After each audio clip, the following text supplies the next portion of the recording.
it's incredibly important that we close that feedback loop. Against critics, what personal treasury information the new entity could be accessing. And Fed Chair Jerome Powell delivers a message to lawmakers on Capitol Hill, how the agency is balancing rates under pressure from the Trump administration. And Trump takes aim at private media companies' DEI practices. Find out which corporations are in hot water. Hold on to your wallets because Market Shares starts right now.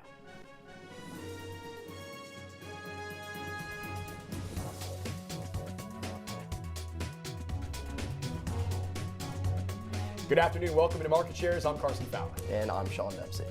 We begin, as always, with our market update. The closing bell rang just a minute ago, and we're going to talk about it. Let's look at the major indexes that ended this week. Yeah, they basically all ended up on the week, as you can see there, Carson. NASDAQ up 344 points, S&P up 77 points, the Dow up 251 points, all in the green, 1.75% for the NASDAQ, about 1.5% for the S&P and the Dow. But let's start here with the NASDAQ up, 1.75% on the week. Some big tech shares were holding up Wednesday afternoon as inflation data and questions about the path ahead for interest rates weighed in on U.S. stocks. Something to note, though, Carson, Tesla down substantially in 2025. CEO Elon Musk this week saw his estimated net worth drop below $400 billion for the first time this year. Also, Apple saw its shares edge higher this week, but obviously inflation data came in hotter than expected, but didn't affect the NASDAQ. Yeah, Airbnb led gains on the NASDAQ and the S&P 500, which we'll actually talk about later, but they ended the week over $20,000 a share, which matched its all-time high, and it's actually the highest it's been since the middle of last December. Let's talk about the S&P 500 again. Like we mentioned, record close for them as well, $6,100, a little bit more than that per share. You can see the bump on the three indexes on Wednesday, and after President Donald Trump announced the plans on those reciprocal tariffs, and then the Dow Jones as well, also big week. Yeah, we'll get to those tariffs in just a little bit. Obviously, there's a possible trade war occurring between not only the U.S. and China, but U.S., Mexico, and now Canada as well. But let's get to our top market movers on the week.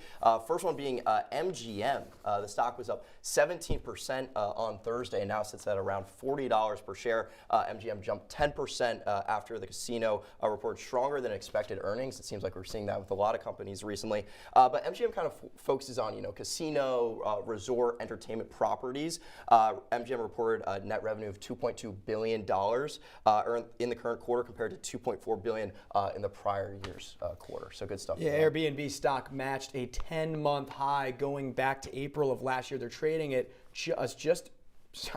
MGM rather is up more than $40 a share, but they're having a good year. Let's talk about Airbnb. That stock matched a 10-month high going back to April, but good month for the online marketplace. So, we're using an Airbnb in spring break. We're going to Madrid. We are. That's going to be a lot of fun going to Spain. But Airbnb is up, 18% today. So really, really good stuff from them. Airbnb said adjusted profit for fourth quarter, $765 million. Analysts were expecting $650 million. So really good stuff from them.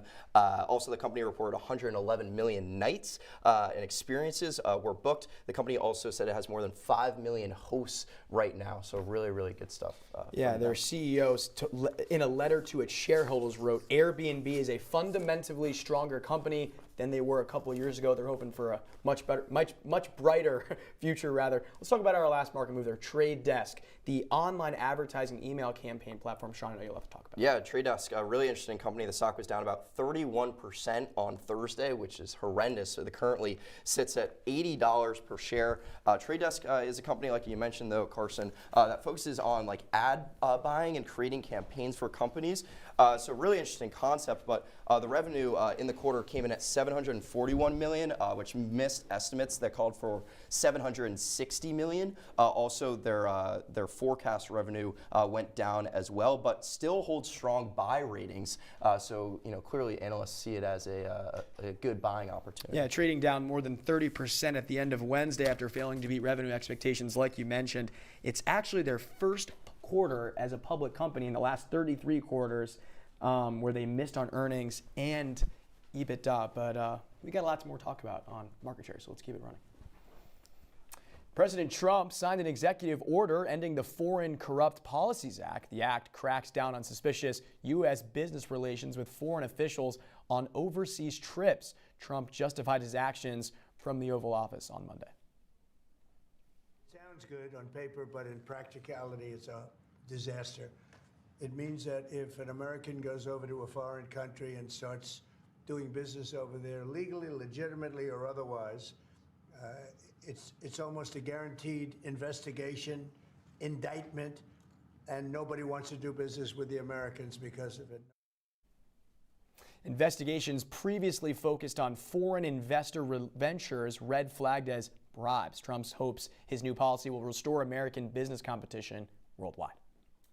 And on Tuesday, a federal judge upheld a temporary ban that restricts Elon Musk's Department of Government Efficiency from accessing Treasury Department records. The records contain sensitive personal data for millions of Americans. Here with more is market shares analyst Ethan Kraut. Ethan? Yeah, Sean. Members of Doge had access to Americans' tax returns, Social Security benefits, disability payments, and federal employees' salaries prior to the pause. Treasury Secretary Scott Bessent granted Doge access to the payment system after Treasury officials had previously resisted. The payment systems do not divvy out new money, as only Congress has the power to allocate money. Democrats are arguing that Musk does not have any power to halt these payments. A member of Musk's team had his access revoked by the Treasury after it was given, quote, mistakenly. According to a court filing, Marco Ellis, a 25-year-old Doge staffer who resigned Friday, did not use the additional privileges to make any changes to the database. A hearing is being held today to determine whether the ban will be upheld. Ethan, thanks for joining us at the desk. No problem. Ethan, I guess my first question for you is there's kind of a lot going on here. What were the takeaways from the first Doge hearing? Yeah, so on Wednesday they had the first Doge hearing in Congress, and Democrats accused Musk of breaking the law when he is trying to use Doge and his team to start cutting federal funds.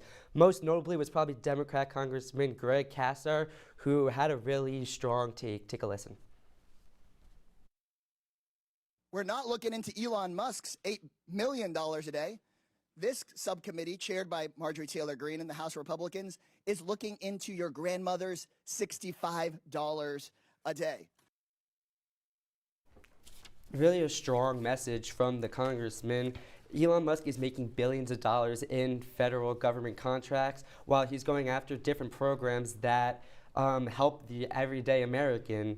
Now, Republicans did defend Musk, most notably Marjorie Taylor Greene, who said that the courts and the judges do not have the right to be doing this. They are not listening to the will of the people who elected Trump and Republicans in both houses of Congress. Yeah, and Ethan, what really happened during Musk's Oval Office press? We know he's had a big hand in this whole Doge, unfolding. Yeah, so this week Musk had a press conference in the Oval Office. It was really strange, actually. The President of the United States, Donald Trump, was sitting at the Resolute desk and was basically quiet the entire time. Musk stood there with his 4-year-old son, and he kept claiming that Doge is rooting out fraud throughout the government. He provided no evidence, though, and a lot of his fraud claims are based on conspiracy theories that are on his social media platform, X.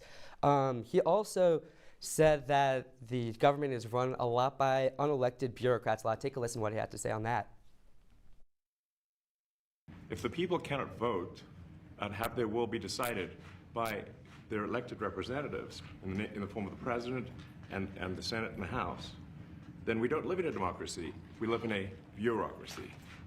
So it's incredibly important that we close that feedback loop, we fix that feedback loop, and that the public's elected representatives, the President, the House, and the Senate, decide what happens, as opposed to a large, unelected bureaucracy. I love that that Elon Musk's kid is even sitting in front of him during that. Well, Ethan, thank you for joining us. We appreciate your report. The Trump administration is using the FCC to crack down on private media companies. Find out who's in hot water when we come back. Your daughter just had her first breakup. Do you A, put yourself in her shoes? B, console her? Don't worry, sweetie. This is gonna happen a lot.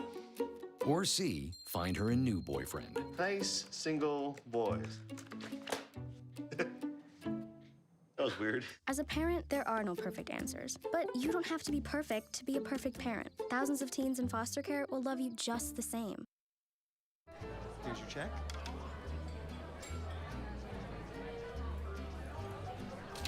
Oh, you got it. You know, since I got rid of my car, I really enjoy walking. Okay. God, no. Getting pulled over for buzz driving could cost you around $10,000 in fines, legal fees, and increased insurance rates. Oh, you're home early. You live with your mom? That'll set your game back a few years. Buzzed, busted, and broke. Because buzz driving is drunk driving. Well, Thomas, you've got pre-diabetes. But with more exercise and a change in diet, it can be reversed. I've tried exercising. It just makes me hungry for bacon. I love bacon, too. And who really likes to exercise? Not me. Me neither. Nobody. So we're good? What? Oh, you still have pre-diabetes. Big time.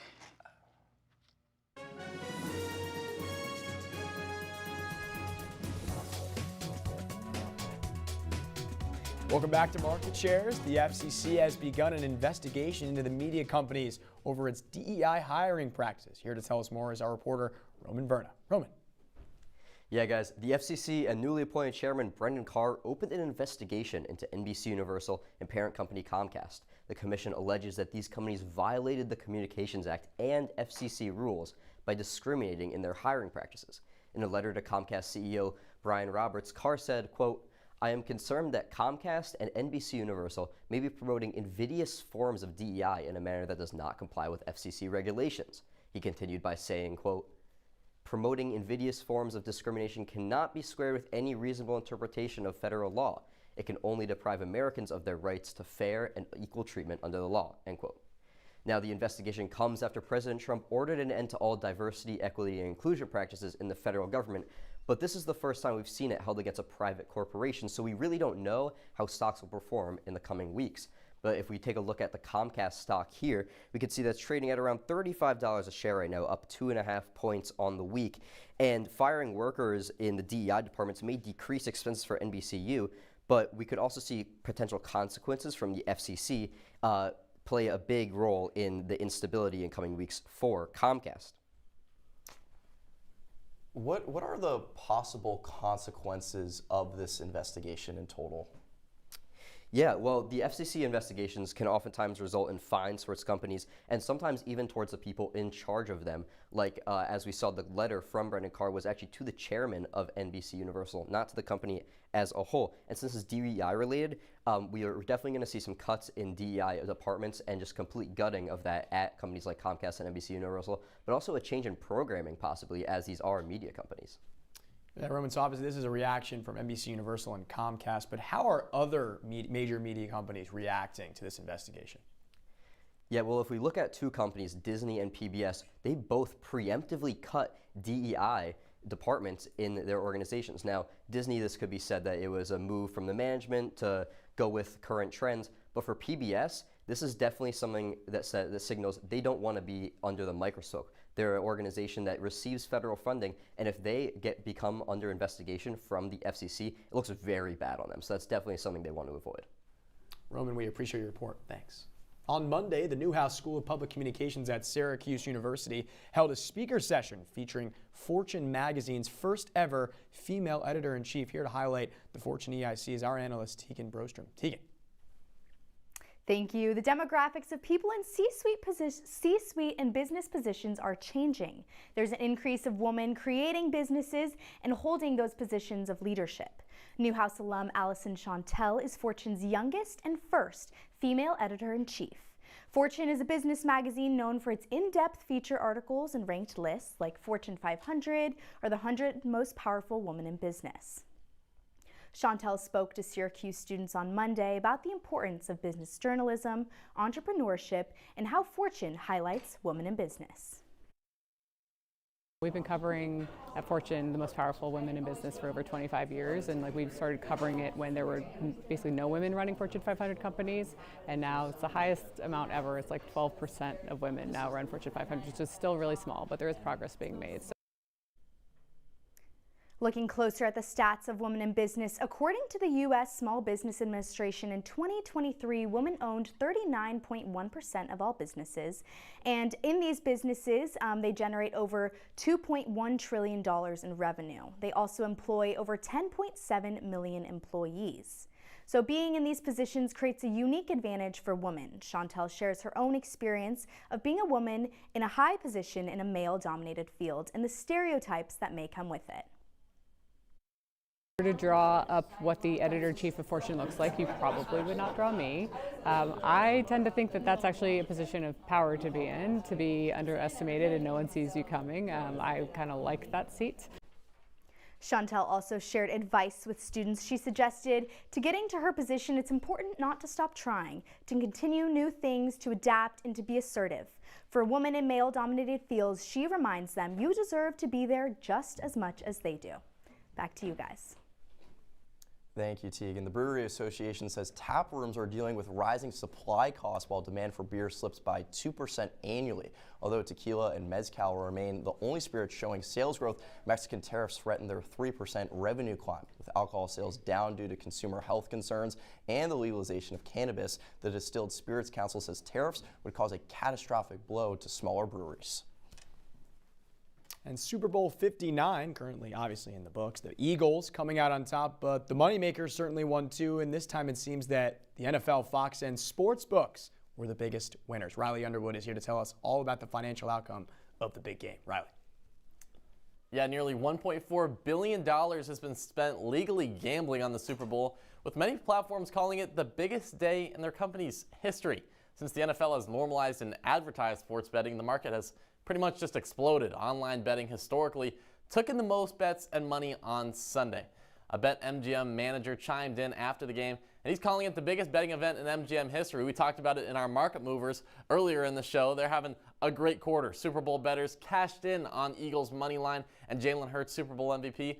But both defenses slowed down Saquon Barkley and Travis Kelce. That netted a gain for the betting companies. And it was kind of a double-sided success for these sports books because they accepted the most money, and the players with the most prop bets, well, they were slowed down. Eagles running back Saquon Barkley's anytime touchdown had twice as many wagers on it than any other player prop at Caesars Sportsbook. And Barkley rushing for over 110.5 yards was the most bet prop at BetMGM. This year was the first that there were more parlays than straight-up bets. As for the game itself, it was the most viewed Super Bowl in history with over 127 million viewers. That beat out last year's for the first place spot. For comparison, the average regular season game gets about 17.5 million. Since the game was on Fox, viewers were able to stream it for free on their streaming service, Tubi. Nearly 14 million of those viewers watched the game on that platform. For the commercials, it cost $8 million for a 30-second spot during the Super Bowl for a national ad.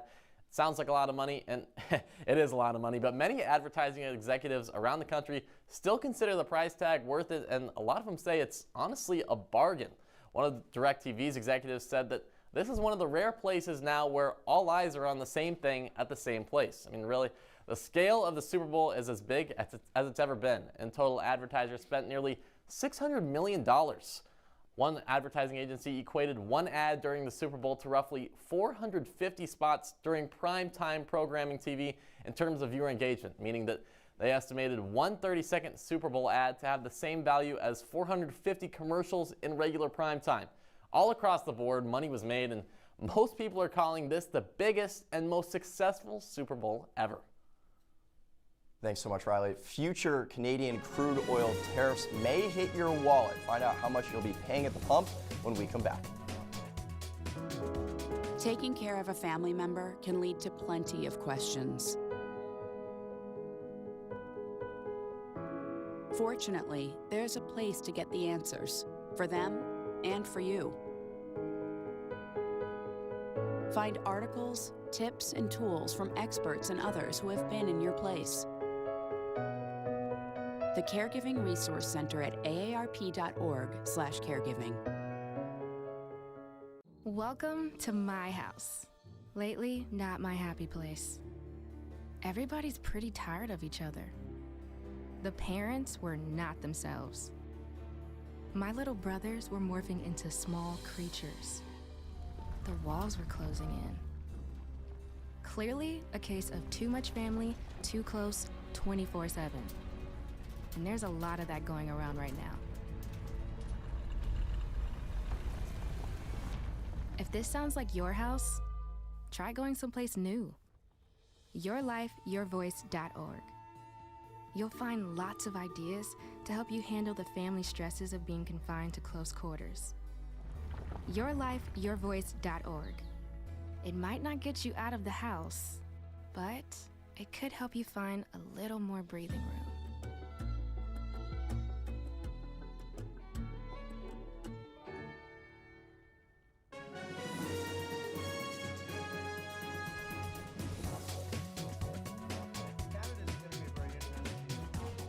Situation because we just don't need their product, and yet they survive off the fact that we do 95% of what they do. That was President Donald Trump on the recent tariffs he's imposing on Canada and Mexico. He's threatening to impose a 10% tariff on Canadian energy resources starting March 4th. U.S. refiners import 60% of crude oil from Canada, meaning increased prices at the pumps for U.S. drivers by about 15 cents per gallon.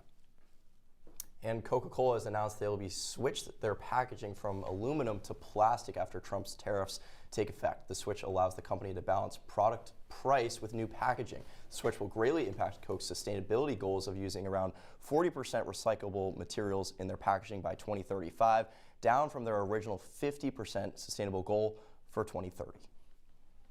Plans to build a 90-room hotel at St. Joseph's are dead after a financer pullout. BWI Hotel Acquisitions Manager Richard Petrofisa said in a memo last month, quote, "The last collapse of the hospital industry led our lender to pull the financing, citing the emergency circumstances surrounding the pandemic." The project's developer says he's working on the new plans for the new site, but the company will have to apply for a new tax agreement in the near future.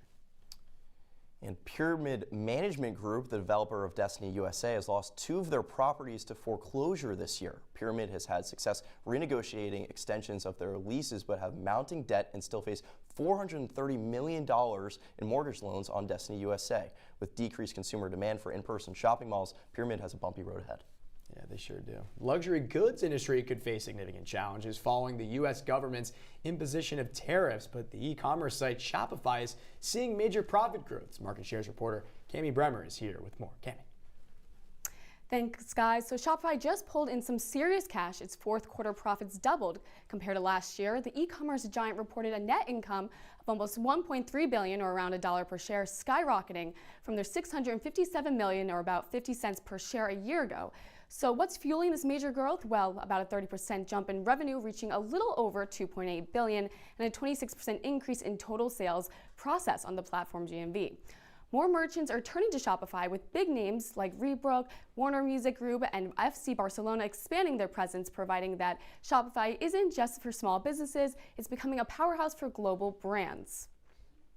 Looking ahead, Shopify projects around 20% revenue growth for the first quarter, but there's one caveat: uncertainty in global trade, shifts in supply chain, and economic fluctuations and evolving consumer spending habits could create challenges. While Shopify remains a leader in the e-commerce site, navigating these potential disruptions will be key to sustaining its momentum. Now let's talk about luxury, because if you love high-end fashion, the future just got a little more complicated. A new report predicts that global luxury sales will decline by around 2% in 2025. The market is expected to shrink from about $390 billion, and a few major factors are at play. Luxury and brands raising their prices significantly, making designer fashion less accessible to consumers, global instability, including economic slowdowns, and here's the real kicker: potential tariffs on European luxury goods.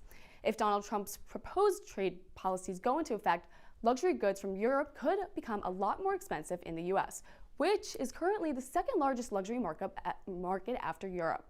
For luxury lovers, this could mean buying sooner rather than later to avoid potential price hikes.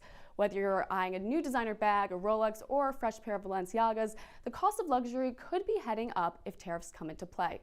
So if these trade policies do hit, the real question is, will consumers still pay the premium, or will the luxury markets take an even bigger hit? Stay tuned. Guys?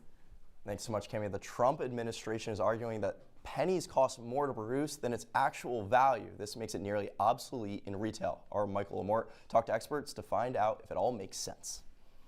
The U.S. penny, it's 1 cent, but does it really hold an impact on the economy, the way in which we buy things or receive change? Does it have a huge impact? No. That was Ranjit Dighe, the economic department chair of SUNY Oswego. Dighe says he's in favor of President Trump's executive order that would stop the production of pennies because it costs too much money. According to the U.S. Mint, it takes nearly 4 cents to make a single penny, which means it costs more to produce and distribute the coin than it's actually worth. It just really is kind of a nuisance. In 2024 alone, 3.2 billion pennies were minted. That's $32 million, which means the U.S. spent $118 million in producing the penny, making for a loss of $86 million. Wasting $80 million is something you're not supposed to do. You can avoid that, you should. Well, for something that cost more to make than it's worth, when was the last time you used a penny? Can't remember the last time. Never. Don't use cash a ton. Like, very rarely, if at all. And with the president ordering the Treasury to halt the production of pennies, many are wondering what will happen to another coin that costs more money to make than it's worth, the nickel. But for that, we'll just have to wait and see. Reporting for Market Shares, I'm Mike Lamorte. And coming up, Americans like Carson are splurging on their significant others this Valentine's Day. Find out the price of love when we come back.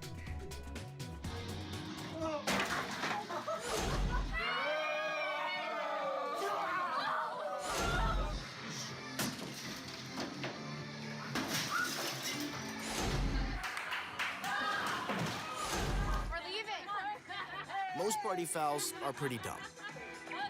But if you decide to drink and drive underage, you could lose your license and your freedom. Underage drinking and driving. The ultimate party foul. Jason, let's go see your room.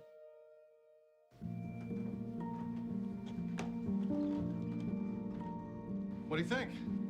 We kept it a little spare, so you can decorate it how you like.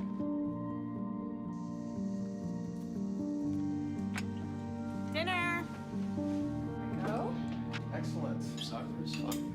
Yeah, I saw you guys out there.